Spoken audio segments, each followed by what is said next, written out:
My mission is simple, to make you money. I'm here to level the playing field for all investors. There's always a bull market somewhere, and I promise to help you find it. Mad Money starts now. Hey, I'm Cramer. Welcome to Mad Money.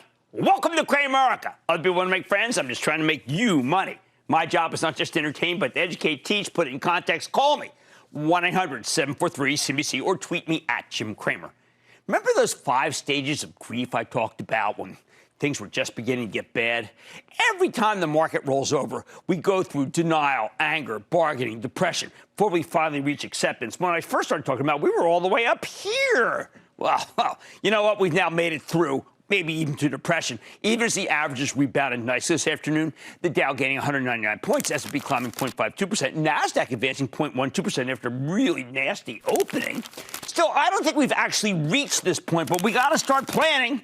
We got to start planning, and the people who are doing this, of course, are obviously mostly the newbies, the newer investors. It can be a depressing moment. This is when lots of investors typically tend to throw up their hands and give up on the entire asset class because many of their stocks aren't participating in the big moves in the indices, and that happened again today. Now, I don't want that to be you. So on an up day where the dark clouds lifted, they parted. Let me explain how we got here, and then I'll go through the do's and don'ts to keep you in this stock market, to not be driven out. First, when the extremely high-flying speculative stocks started getting hit, there was denial all over the place. Most of the newer investors who've gotten into the market in the past year simply didn't want to believe the party in their kinds of stocks could ever end, and they didn't want to go into the boring farm equipment, chemicals, steel companies, rocks. Oh, please no. Then people got angry when I suggested it was time to move on from those risky stocks, the ones that were totally untethered from the fundamentals, with little in the way of earnings or even sales in some cases, and start getting into these cheaper industrials. I warned you the shakeout was coming and recommended taking some profits. I'm used to getting a lot of hate, part of the job, but the vitriol I got in response was off the charts. Nobody wanted to hear that you had to sell GameStop in the 300s. Hey, by the way, still a great price, even with the king of memes up 63 points or 52% today. They didn't want to be told it was time to ring the register on some of those really exciting ones, the Zooms, the DocuSigns, the Teledocs. Every one of those companies is fabulous. But the stocks, they got too high. Icarus. Yes, these people wanted to go. They were getting stop. Now, the anger still exists, but at this point, it's pretty much subsided because we keep going down through that list. And that's we're on to the bargaining phase for some people. That's where the people who didn't really know what they own start saying that, wow, if these stocks rebound, I'll be able to sell. Lord help me, I'll get back to even. They don't want to take a loss. But then finally this week, we hit depression. People have started realizing that the wild Nasdaq names that did so well last year, they may not be coming back soon. And the more speculative stocks, like the ones that Kathy Wood can't get enough of at ARK Invest, may be truly riskier. Maybe they're longer-term investments than these new kinds of investors really want. I know when the sell-off reaches the depression phase because I get a lot less hate mail, and I sense that we're almost there. I am hearing more about NFT trading than about stock trading from the younger crowd. What does that tell you? That tells you acceptance.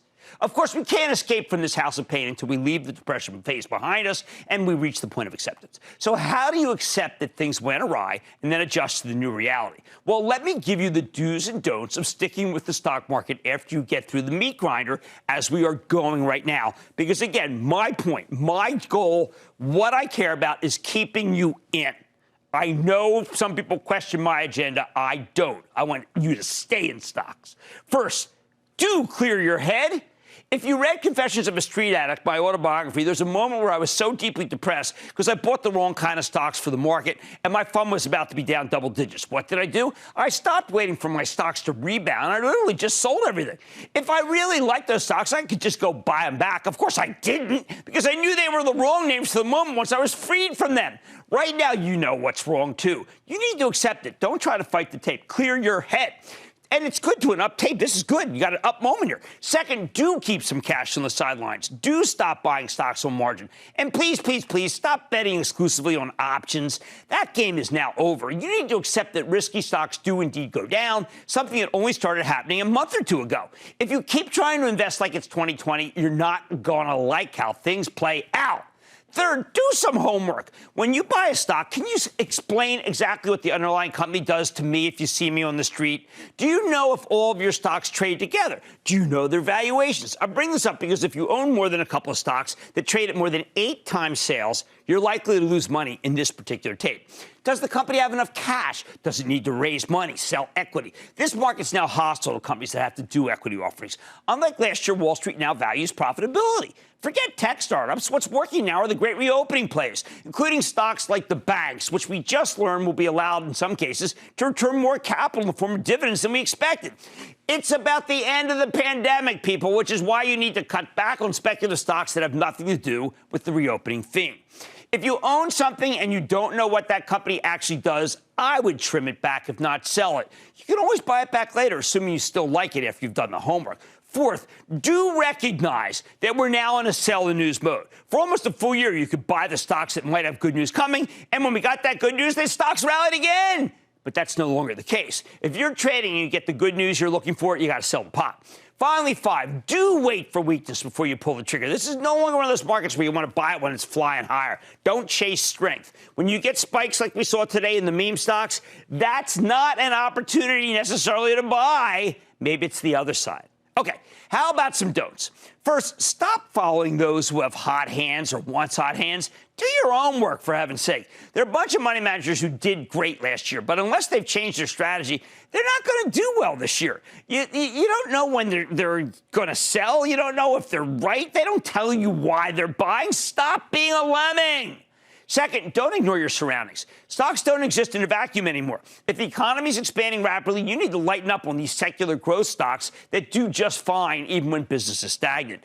In an expansion, the market wants boom and bust stocks that can show fabulous year-over-year earnings growth. In Confessions of a Street Addict, I explain how I didn't see that happen in 1987.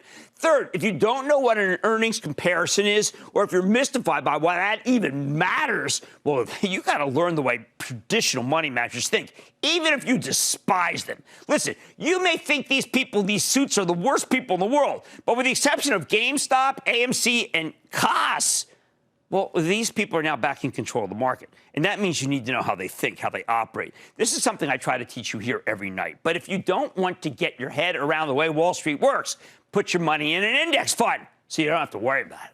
Fourth, don't underestimate the difficulty anymore of making money. We just came through a period where picking stocks was easy.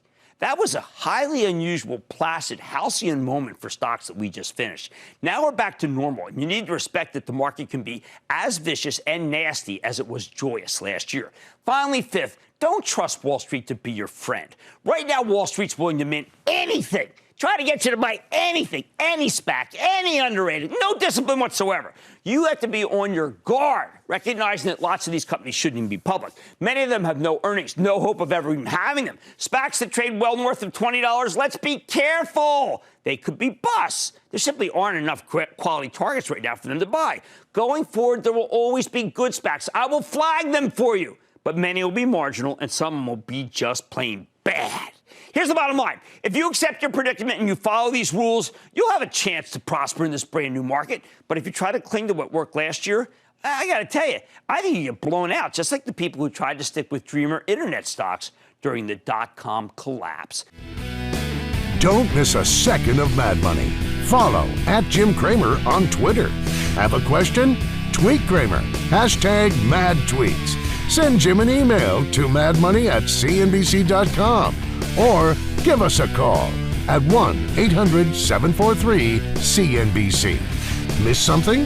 Head to madmoney.cnbc.com. Shepard Smith here. Thanks for watching CNBC on YouTube.